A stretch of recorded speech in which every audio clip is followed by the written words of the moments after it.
شریف کا مفہوم ہے کہ حضور صلی اللہ علیہ وسلم نے فرمایا کہ قیامت کے دن عیش والے دنیا دار دوزخی کو لایا جائے گا اور اسے آگ میں غوطہ دیا جائے گا. یعنی دنیا میں اس نے زندگی بھر اس نے عیش کے ساتھ کاٹا ہوگا، پوری زندگی اس نے جو ہے مستی میں کاٹا ہوگا، ظلم کیا ہوگا اور اللہ تعالیٰ کے حکموں کو ٹالا ہوگا، اللہ تعالیٰ کے حکموں کی نافرمانی کی ہوگی. تو ایسے شخص کے بارے میں دنیا میں ایسے ہی ہوتا ہے کہ اس کی اپنی زندگی بہت خوشحالی کے ساتھ بظاہر گزرتی ہے اور وہ سمجھتا بھی کہ میں بہت زیادہ خوشحال ہوں، اچھا ہوں. تو جب اسے لایا جائے گا دوزخ کے آگ میں، جب اسے غوطہ دیا جائے گا نا، تو اس سے پوچھا جائے گا کہ کیا تو نے کبھی کوئی بھلائی دیکھی ہے؟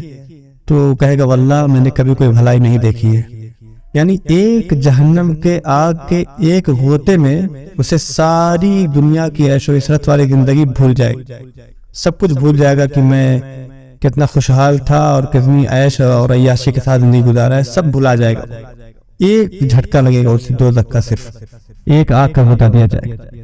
اسی طرح جب دنیا سے مصیبت زدہ انسان، جو دنیا میں جس نے مصیبت کاٹی ہو، تکلیف کاٹی ہو اور آزمائشوں کے ساتھ زندگی گزار بسر کی ہو، جب اسے لایا جائے گا اور جنت کی وادیوں میں اسے گھمایا جائے گا اور جب اسے جنت دکھایا جائے گا، جنت جب اسے غوطہ دیا جائے گا، جنت میں جب اسے غوطہ دیا جائے گا تو اب اس سے پوچھا جائے گا کہ تو نے کبھی کوئی تکلیف دیکھی ہے؟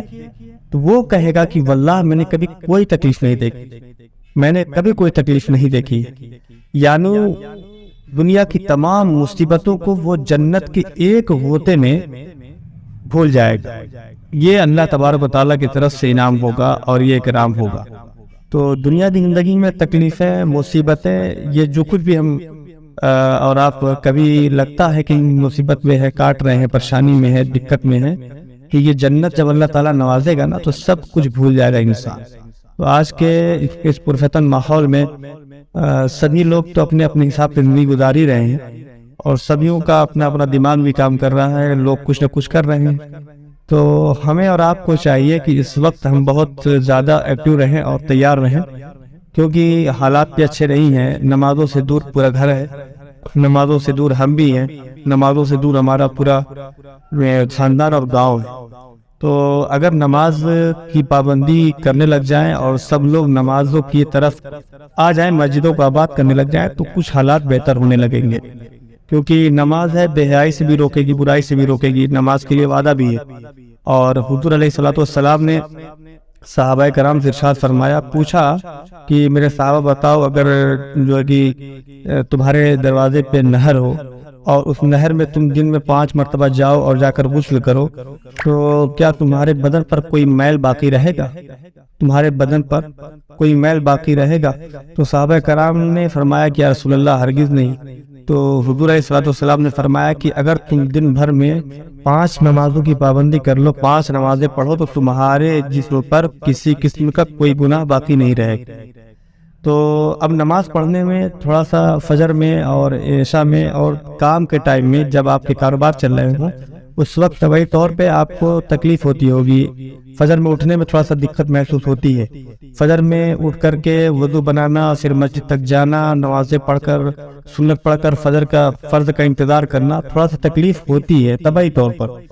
مگر جب اس نماز کا جو لطف آپ کو ملنے لگے گا تو یہ ساری تکلیفیں ایک سجدے میں بھول جائیں گے. یہ ساری تکلیفیں، جو اٹھنا، وضو کرنا اور رات کی نیند توڑ کر کے بسترے سے وضو خانے تک آنا، یہ سارا کچھ ایک سجدے کی لذت میں بھول جائیں گے. تو ہمیں اس چیز کو محسوس کرنا چاہیے کہ ہم واقعی میں غفلت میں ہیں اور صحیح جو لذت ہے، صحیح جو چاشنی ہے، وہ ہمارے تک آ نہیں پا رہی ہے، وہ ہم اس کو محسوس نہیں کر پا رہے ہیں. ہمیں جو موقع پہ مل رہی ہے اور جو موقع پہ ہم محسوس کر رہے ہیں، ہمیں لگ رہا ہے کہ سب کچھ یہی ہے، دنیا ہی کا سب کچھ جان بیٹھے ہیں، دنیا ہی کو سب کچھ مان بیٹھے ہیں، دنیا ہی کے لیے سب کچھ کر رہے ہیں. یہ ہمارے لیے بہت نقصان دہ ہوگا، بہت نقصان کا باعث ہوگا. اب سوچیں کہ وہ میں نے جو روایت پیش کی، مفہوم اس کا وہی ہے کہ دنیا کی پوری زندگی اس نے عیش کے ساتھ کاٹی اور جب جہنم کا ایک غوطہ جہنم کی آگ میں اسے جب ڈبایا جائے گا نا، تو وہ ساری عیش و عیاشیت سب بھول جائے گا.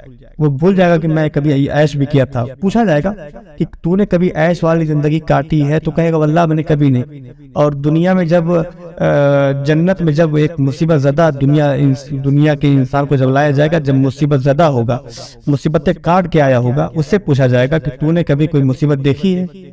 جب جنت کی نعمتوں کو دیکھا گا، بہاروں کو دیکھے گا، تو وہ کہے گا کہ واللہ میں نے کبھی کوئی مصیبت نہیں دیکھی. یعنی جنت کی ایک غوطے میں وہ جنت کے ساری مصیبتوں کو بھول جائے گا. تو اللہ تعالیٰ سے دعا کرتے رہیے، اللہ تعالیٰ سے خیر کی دعائیں مانگتے رہیے، اور اللہ تعالیٰ سے بہترین امید رکھیے. اللہ تعالیٰ بہتر نوازنے والا ہے. اللہ تعالیٰ ہم سب کو عمل خیر کی توفیق عطا فرمائے.